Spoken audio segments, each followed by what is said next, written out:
भागीदारांचे पैसे देण्यासाठी हॉटेलचा लिलाव करण्यात आला। तसंच 7 वेळा नोटीस देऊन सुद्धा कुणीही टेंडर भरलं नव्हतं। विरोधकांनी हॉटेल विकत घ्यावं, मी स्वतः स्वागताला उभं राहीन, हॉटेल खरेदीवरून झालेल्या आरोपानंतर संजय शिरसाट यांनी विरोधकांना प्रत्युत्तर दिलंय। नियमबाह्य पद्धतीनं शिरसाटांच्या मुलानं हॉटेल खरेदी केल्याचा आरोप सध्या विरोधक करतायत।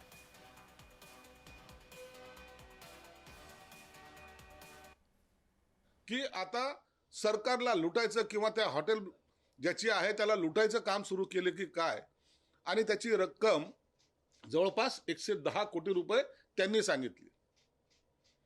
प्रश्न असा आहे की 7 वेळेला टेंडर झाल्यानंतर कोणी भरलं नाही। 8व्या वेळेला जर आम्ही प्रयत्न केला, जर ते टेंडर घेतलं असेल, जे लोक मराठी माणसाच्या हक्काच्या हिताच्या गोष्टी करतात, दलाल लोक, त्या दलालांनी एवढं काय त्यांना पोटशूळ उठलाय। मला प्रामाणिकपणे हे सांगायचं होतं की तुम्ही हे प्रोसेस एकदा पूर्ण होऊ द्या ना, मग तुम्ही आरोप करा ना। आरोप करणं हा तुमचं कामच आहे, रोजचा धंदा आहे तुमचा, तुम्ही करा। आणि हे जे नाकानी बोलत होते ना, पुन्हा टेंडर येत आहे, तुम्ही भरा, 110चं आहे ना, 100ला भरा, 10 कोटीचा फायदा होईल तुमचा, 90ला भरा, 20 कोटीचा फायदा होईल। दम असेल तुम्ही ते टेंडर भरा आणि घ्या, मी तुमचं स्वागत करेल।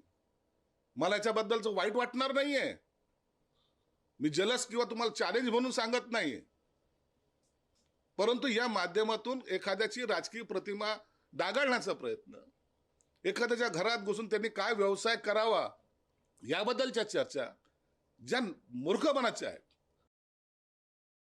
झाले काय, त्या संजय राऊतला एकाने ब्रीफिंग केलं, दुसऱ्या दिवशी ते अडचणीत आले, याचा व्यवहारच पूर्ण झाला नाही, 25%च रक्कम भरली नाही, यांच्यावर आपण आरोप कसे करायचे। मग निघालं की यांचं इन्कम टॅक्स काय, मग यांचं काय, सगळे धंदे सोडून दिले आणि असलेल्या सगळे मग इन्कम कुठून जनरेट होतं। तुमची लायकी नसल्यामुळे बँक तुम्हाला उभं करत नाही। संजय शिरसाट कधी बँकेच्या दारात गेला नाही, पण लोन देणारे माझ्या दारात येऊन मला लोन देतात। तर याचाच आढावा घेतला आमचे प्रतिनिधी विजय चिडे यांनी। मंत्री संजय शिरसाट यांच्यावरती सध्या आरोप केले जात आहे। संजय राऊत यांच्याकडून संजय शिरसाट यांनी छत्रपती संभाजीनगरमधील वेदांत हॉटेल अर्थात विड्स हॉटेल जे आहे ती 67 कोटी रुपयाची आहे, ती खरेदी केलेली। मात्र हा पैसा आला कुठून असा प्रश्न त्यांनी उपस्थित केलेला आहे। मी सध्या त्याच हॉटेल समोर उभा आहे।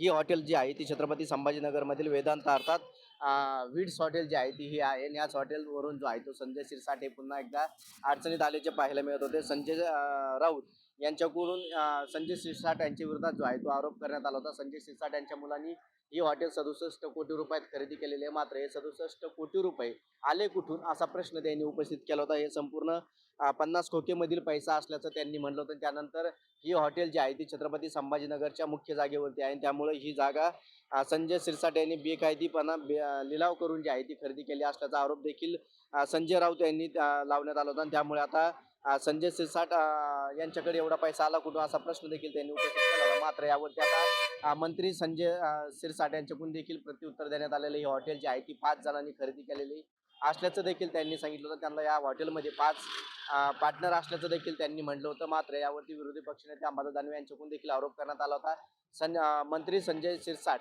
यांनी त्या 5 आरोपी जे 5 सहकारी आहेत किंवा त्यांचे पार्टनर आहेत त्यांचे नाव जाहीर करावं असं देखील त्यांनी म्हटलं होतं। त्यामुळे आता हीच जी हॉटेल आहे त्या हॉटेलमधून संजय शिरसाटांचा चर्चा जी आहे ती पुन्हा झाल्याची पाहायला मिळते। बेकायदे लिलाव जो आहे तो त्यांनी करून घेतल्याचा आरोप त्यांच्याकडून ठाकरे सेनेकडून त्यांच्यावरती करण्यात आलेला आहे। छत्रपती संभाजीनगरहून विजय चिडे, जय महाराष्ट्र। तर पाहूयात नेमका हा हॉटेल विड्सचा वाद काय आहे।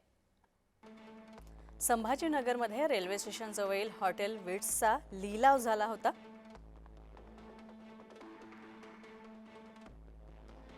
तर मोक्याच्या ठिकाणी एकूण 2 एकरच्या जागेमध्ये हे हॉटेल पसरलेलं आहे। तर बाजारभावाप्रमाणेच याची किंमत जी आहे ती जवळपास 110 कोटींहून अधिक आहे, कारण मोक्याच्या ठिकाणी आहे म्हणून। आणि संजय शिरसाटांच्या मुलानं 64 कोटीमध्ये हे विड्स हॉटेल खरेदी केलेले आहे। शिरसाटांच्या दबावामुळे कमी किमतीत हॉटेलची खरेदी झाली, हॉटेलचा व्यवहार झाल्याचा आरोप विरोधक करतात आणि सिद्धांत शिरसाटांकडे 64 कोटी आले कुठून हा सवाल सुद्धा विरोधक विचारतात. उच्चस्तरीय चौकशीची विरोधकांची मागणी आहे.